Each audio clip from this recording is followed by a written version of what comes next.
Good morning, students. Today we will study about sentence and its types.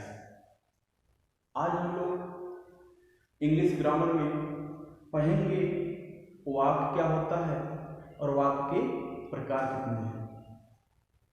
प्यारे बच्चों, sentence को पढ़ने से पहले हम कुछ बेसिक जानकारी प्राप्त कर लें।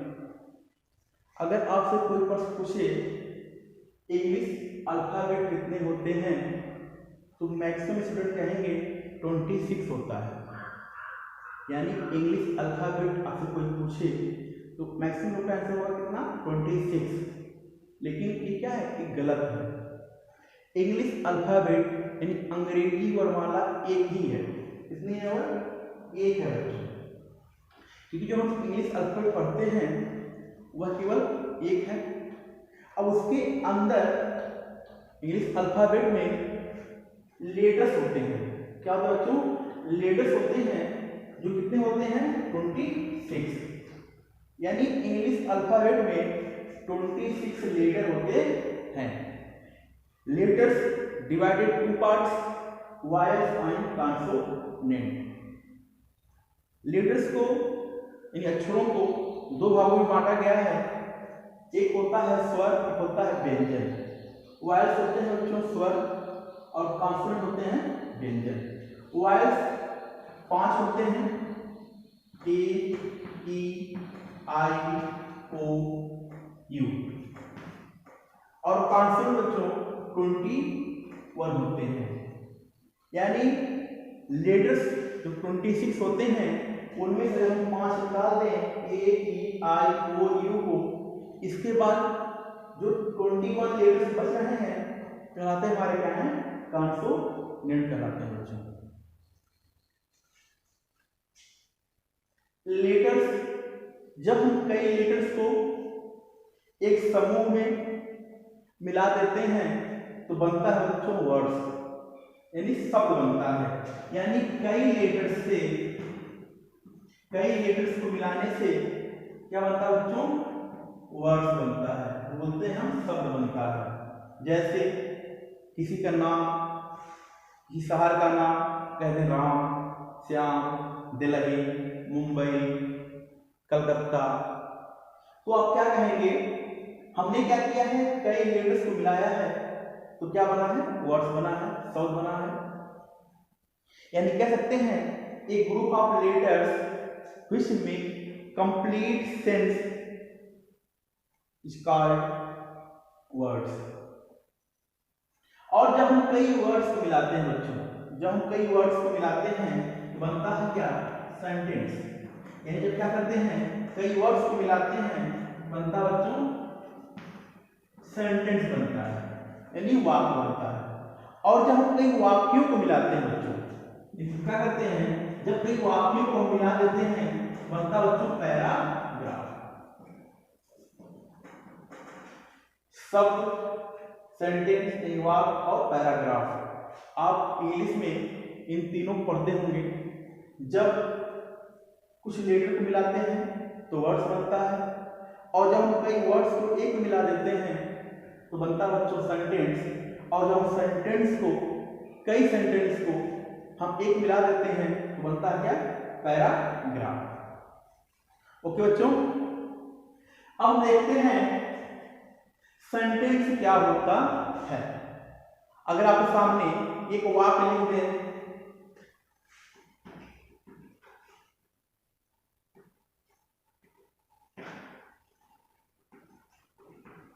आपके सामने एक वाक्य लिखा हुआ है, कह रहा है बॉय इज गुड राम। एक वाक्य लिखा गया है, कह रहा है बॉय इज गुड राम। तो क्या एक सेंटेंस है? यह वाक्य है। सेंटेंस कह रहा है कि जब हम कई वर्ड्स को, कई शब्दों को मिलाते हैं तो वाक्य बनता है। यहां पर भी बॉय इज गुड राम हमारे क्या है? ई वर्ड्स हैं, जिनको हम क्या किए हैं? एक में समूह में मिला दिए हैं। सभी का कुछ न कुछ आशय है।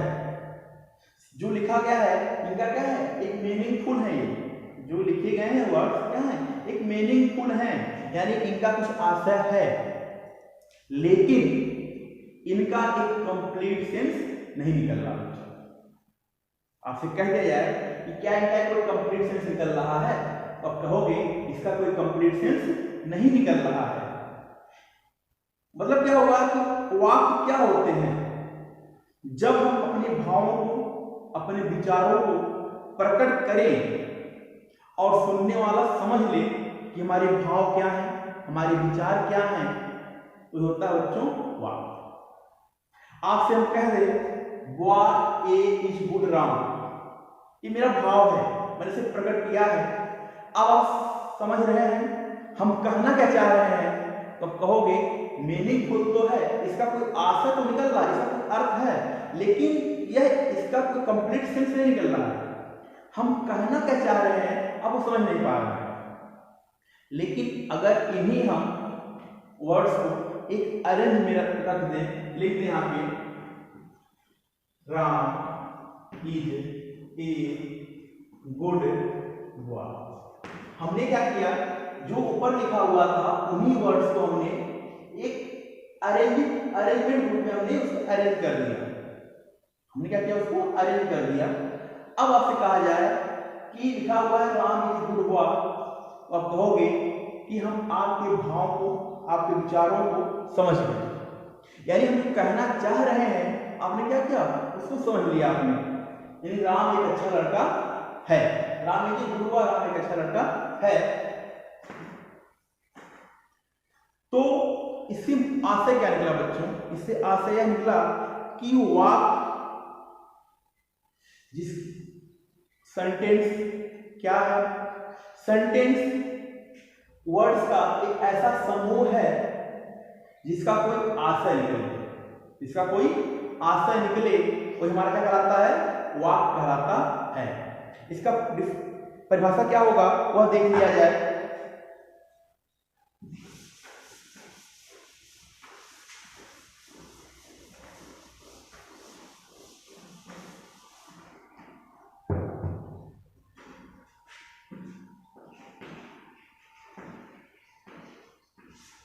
सेंटेंस का लिखना क्या होता बच्चों, तो आप कहेंगे सेंटेंस होता क्या है, तो कहेंगे a group of words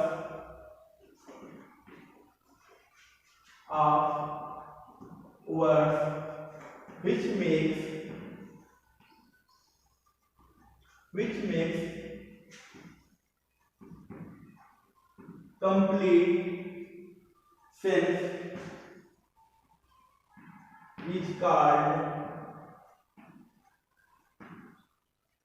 sentence. ठीक है बच्चों, कह रहा है एक ग्रुप ऑफ वर्ड्स विच में complete sense is called sentence.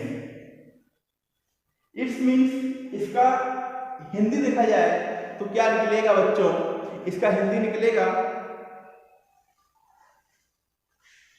शब्दों का ऐसा समूह जिससे पूर्ण अर्थ निकलता हो, शब्दों का ऐसा समूह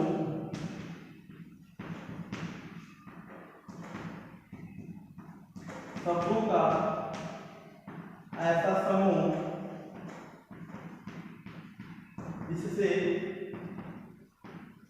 पूर्ण अर्थ निकलता हो, वाक्य कहलाता है। यानी एक ग्रुप ऑफ वर्ड्स जिसमें complete sense is called sentence. शब्दों का ऐसा समूह जिससे क्या हो, पूर्ण अर्थ निकलता हो, वाक्य कहलाता है। जैसे कुछ एग्जांपल देख लिया जाए, Ram is a good boy, Sita sings, you are going to market। कोई भी वाक्य जो हम प्रकट करते हैं, कोई विचार जो हम प्रकट करते हैं और सुनने वाला उस आशय को समझ जाए, वही कहलाता बच्चों हमारा वाक्य कहलाता है।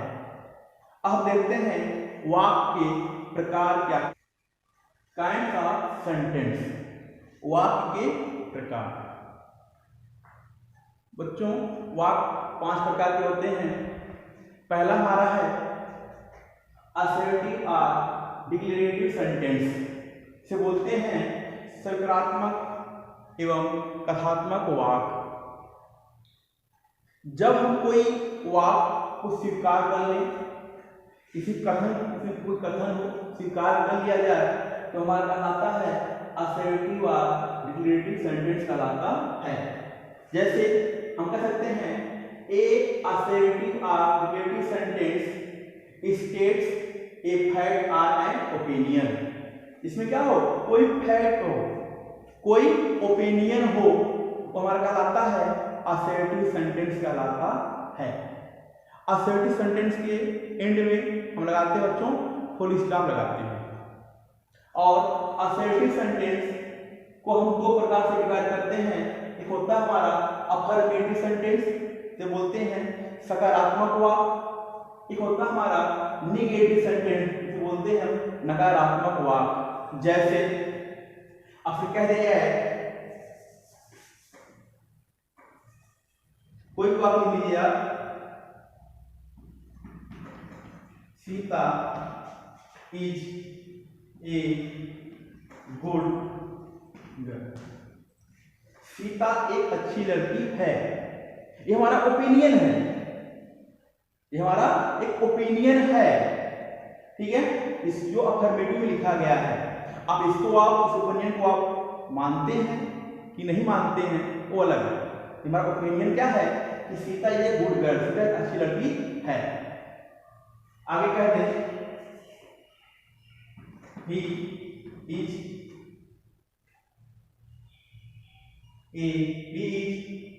going to Gorakhpur।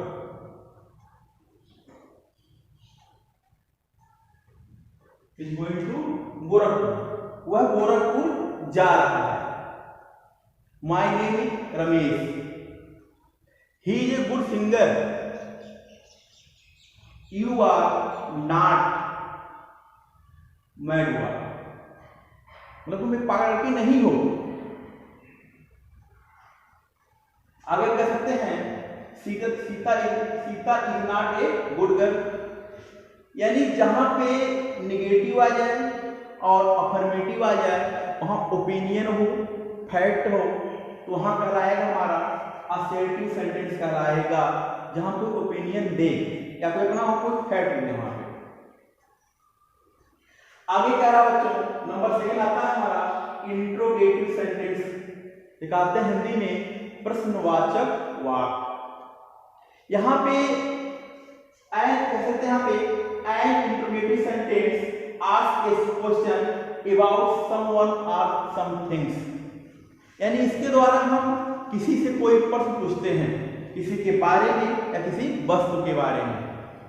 यही बच्चों 2 प्रकार का होता है, एक होता है हमारा इंट्रोगेटिव प्रश्नवाचक, एक होता है निगेटिव इंट्रोगेटिव, कहते हैं नकारात्मक प्रश्नवाचक।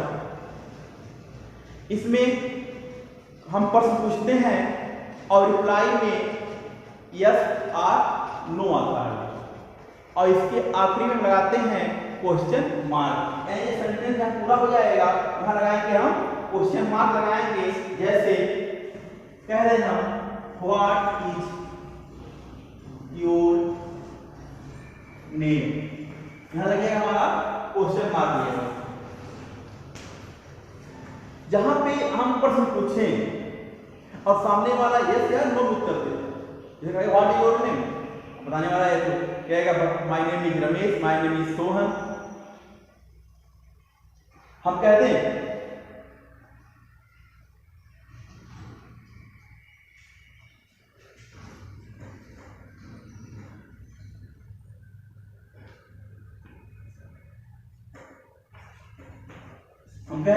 वेयर आर यू गोइंग, तुम कहां जा रहे हो। अगला कहेगा स्कूल जा रहे हैं, I am going to school, I am going to hospital, I am going to Gorakhpur. इस प्रकार के जहां वाक्य आते हैं बच्चों, वह कहलाता हमारा है इंट्रोगेटिव सेंटेंस कहलाता है। देखते हैं थर्ड कहलाता है बच्चों हमारा इम्परेटिव सेंटेंस। क्या कहलाता है? इम्परेटिव सेंटेंस कहलाता है, जो कहलाता है हमारा आज्ञा सूचक वाक्य बोलते हैं हिंदी में। जहां पे हम किसी को आज्ञा दें, किसी से हम रिक्वेस्ट करें, यानी कह सकते हैं an imperative sentence makes a request और गिव्स एन ऑर्डर और एडवाइस। जहां पे हम सलाह, ऑर्डर या रिक्वेस्ट की बात करते हैं तो हमारा कहलाता है इम्परेटिव सेंटेंस कहलाता है। जैसे तो कह दें गो देयर, वहां जाओ, stand up, sit down, don't touch me. यहां क्या है? ऑर्डर है, रिक्वेस्ट है, please give me a pen, please come here. यहां क्या हो रहा है? यहां पे हम किसी से रिक्वेस्ट कर रहे हैं, किसी को ऑर्डर दे रहे हैं। जैसे कह दें stand up, go there, shut up, please come here.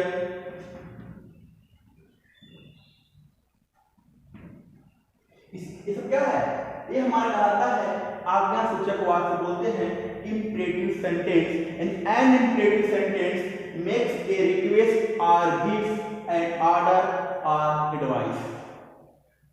Example stand up, go there, sit down. और इसके आगे होता है हमारा फुल स्टॉप। ओके, अगला है नंबर 4 बच्चों, कहलाता है एक्सक्लेमेटरी सेंटेंस कहलाता है। एक्सक्लेमेटरी सेंटेंस जिसे हिंदी बोलते हैं विस्मयादिबोधक वाक्य। जहां पे कोई आश्चर्य वाली बात आ जाए, जैसे आप कोई सब गिफ्ट दिया, तो आपने जब गिफ्ट है आपके पास, जब आप गिफ्ट को ओपन करेंगे तो कहेंगे ओ माय गॉड। कोई उसमें अच्छी चीजें हो, मुझे क्या मिलेगा? Oh my God, so nice. यानी यहां क्या हुआ? यहां विस्मय दिया, हमारे अंदर से निकला, अचानक आश्चर्य में आवाज निकला। जैसे कहीं जा रहे हैं, एक्सीडेंट आया, कोई मरीज मिल जाए तड़पता हुआ, कहेंगे हाउ सैड। क्या कहेंगे वहां पे? How sad. गर्मी ज्यादा हो, how hot a day it is. यानी यहां क्या है? हम कोई आश्चर्य की बात कर रहे हैं। अगला है नंबर 5 बच्चों, ऑप्टेटिव सेंटेंस। जहां हिंदी होती है इच्छावाचक वाक्य। क्या होता है? इच्छावाचक वाक्य होता है बच्चों, जहां किसी को विश करें या प्रेयर करें। जैसे may God bless you, may God bless you। या आप कहीं जा रहे हैं तो आपका पेपर है, तो लोग बोलते हैं ना गॉड ब्लेस यू, या मे यू आल सक्सीड।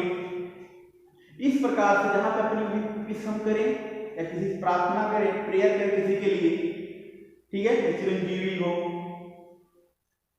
तो वहां कहलाता है हमारा ऑप्टेटिव सेंटेंस कहलाता है। डियर स्टूडेंट्स, हमने देखा सेंटेंस क्या होता है, तो बताया गया a group of words which make complete sense is called sentence. That is, Ram is a good boy, is a good girl, my name is Abhi. And sentence 5 types. First, assertive or declarative sentence. Second, interrogative sentence. Third, imperative sentence. 4, exclamatory sentence. And 5, optative sentence. Assertive sentence which gives opinion or fact and is divided 2 parts, affirmative and negative. Interrogative sentence asks any questions about some things or someone and also answer a reply answer yes or no. Interrogative sentence also divided 2 parts, interrogative and negative interrogative. Third, imperative sentence. An imperative sentence makes a request or gives an advice or order. And fourth, exclamatory sentence express a strong feeling, or emotion. And exclamatory sentence expresses strong feeling or emotion. And five, optative sentence express wish or prayer. इस प्रकार से आपने sentence देखा, sentence के प्रकार देखा। कल इसके आगे हम चर्चा करेंगे। थैंक्स।